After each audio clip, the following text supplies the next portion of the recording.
Proverbs chapter 25, verse 2. It is the glory of God to conceal a matter, but the glory of kings is to search out a matter. In this chapter, there are at least 5 facts are written on kings.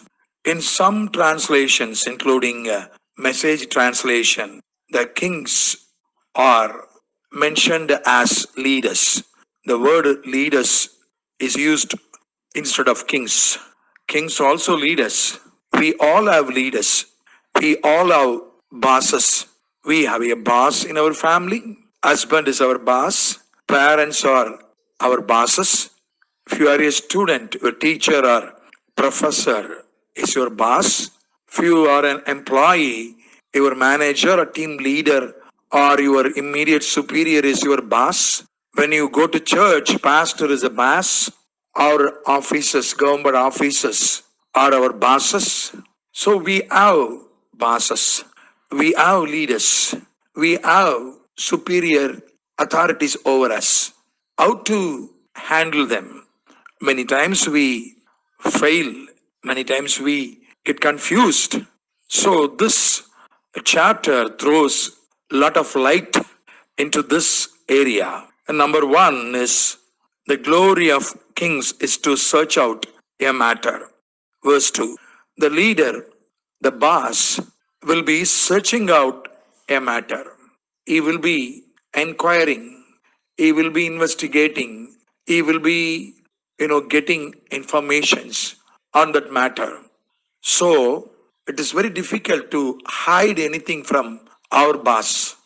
For example, Acts 26:24, King Agrippa came and inquired the case of Paul there. King Agrippa is a guest judge. He is a consultant judge there.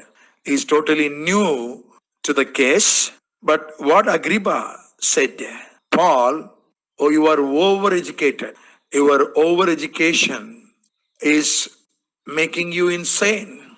He made a comment. Paul is overeducated. So a new person, a guest, not even is an inquiry officer, is a consultant, totally new to the case. But he came to know that Paul is well educated. So that is an advantage of leaders, of the bosses. They are sitting higher than us. They can view things in a higher level. The only remedy for this is to get things hidden from them, to get things concealed from them is the only way. The first part of verse 2, it is the glory of God to conceal a matter. Only God can cover something. God can hide something. God can cover something or conceal something from the boss. So when we want something to be hidden from the boss, we must go to God. Secondly, verse 3, the heart of kings is unsearchable. Last part of verse 3. You cannot read the mind of your boss. He may be smiling, but inside he may be different. He may be keeping his face seriously, but inside he may have goodwill on you. You cannot predict. You cannot read the mind of your boss. That is how a boss behaves. Acts chapter 24, verse 26. We see a king Felix, a governor Felix. Paul was a prisoner. He was inside the prison. Felix came often and met Paul, even with his wife, and asked Paul to share gospel to him. Paul couple of times shared gospel to Felix the governor. See, can you predict anything? Can you read the mind of the governor Felix? But what was inside? Acts 24:26 says, inside the governor Felix was expectation of bribe. He expected Paul would bribe him for his release. But outside, he was showing interest to hear the gospel, taking his wife and meeting Paul often and hearing the gospel, unpredictable. No symptom to read the mind. That's how boss behaves. And here also, if you want to read the mind of the boss, if you want to predict your boss, only way, Jeremiah 33:3. Call to him, he will tell you things above your reach, because the heart of the boss is above your reach. You cannot read it. Only way is prayer. And thirdly, verse 5 of Proverbs chapter 25. Do not exalt yourself in the presence of the king. Another translation says, don't try to impress your boss, your leader. Don't try to show your talents, your achievements, your plus points, how big you are, how great you are. Don't try to express all those things to your boss. He knows, probably he knows everything. But what you have to do, what is your plus point are good for you. Verse 7, it is better that he say to you, come up here. Don't claim any respect, any award, any reward, any status, any promotion, any rank from your boss, but he must promote you. You must voluntarily honor you, exalt you, and reward you, and appreciate you. For Samuel chapter 24, verse 14, King Saul is haunting David. In one point, David and Saul are meeting face to face. What David said? David said, I am a dead dog. You are king. I am a dead dog. He humbled himself. He could have told, oh, I am mightier than you. I only killed Goliath and saved you and saved your people and saved your nation.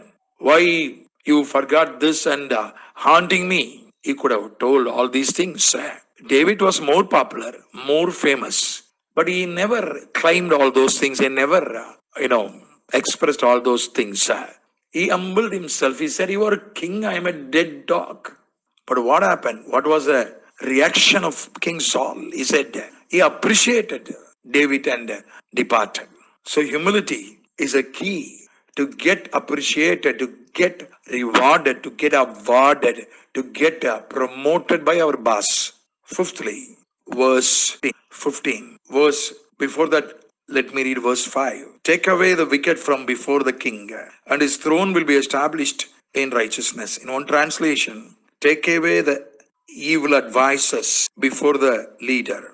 In another translation, take away the wicked officers before the leaders. Your boss may be good, but his advisor may be a wrong person. Your boss may be good person, but his assistant may be a wrong person. He may mislead your boss. He may misinform your boss. So the wrong man, the wrong person to be removed away from your boss. Can you do that? No. You have to go to God again. Go to book of Esther. Interesting story. Ahasuerus king appointed Haman as an all-powerful prime minister. He was signing, not even signing. He gave power of attorney to Haman. Haman was all-powerful, but Haman was a wrong person. He plotted to destroy the race of Jews. But how Haman was removed from King Ahasuerus? In another angle, Ahasuerus was a husband of Esther. Somebody is misleading husband. How Esther removed that person away from husband? Through prayer. Through prayer. So, pray and go to God and approach God. God will remove wrong person from your boss. It may be your husband. It may be your king. It may be your superior. It may be your pastor. It may be anybody. And finally, verse 15. By long forbearance, a ruler is persuaded. If you want to convince your boss, you need patience. Patience is the most powerful weapon to convince your boss. You cannot convince your boss through lobbying or through, giving pressure through union, or you cannot convince your boss through influence, etc. If you want to really convince your boss, use patience. Be patient for a long time. It may be months or it may be even years. You cannot convince him in 1 or 2 days or 1 or 2 weeks. In Genesis 26, we read about Isaac, the life of Isaac in famine. He went to Gerar. Gerar was ruled by King Abimelech, Abimelech gave shelter to Isaac. Abimelech supported Isaac. And Isaac started to do agriculture. And God blessed his agriculture. And Isaac became greater than the king Abimelech. So Abimelech got jealous on Isaac and chased him from his country. He was chased, and we read it in verse 17, Genesis 26. And from 19 to 22, he came out of the country, and outside the country, he dug wells, water wells in the desert. First, he dug a well. The people of Gerar came and fought with him. He was patient, moved, and dug another well. Again, Gerar people came and quarreled. He was patient. He moved to some other place. Again, he dug a well. There, no quarrel. There was peace. What happened? Isaac was so patient when he was chased away from the country. When people quarreled with him for the wells that he dug, he was patient. What happened? Abimelech was convinced. Verses 26 to 31. Abimelech came searching for Isaac, stayed at his house, at his tent, and made covenant with him. He said, God is with you. You are now more powerful than us. So we are afraid you can harm us. So we want to have covenant with you. So he made a covenant with Isaac and departed. How Isaac convinced King Abimelech? Through patience. Patience convinces bosses. Amen.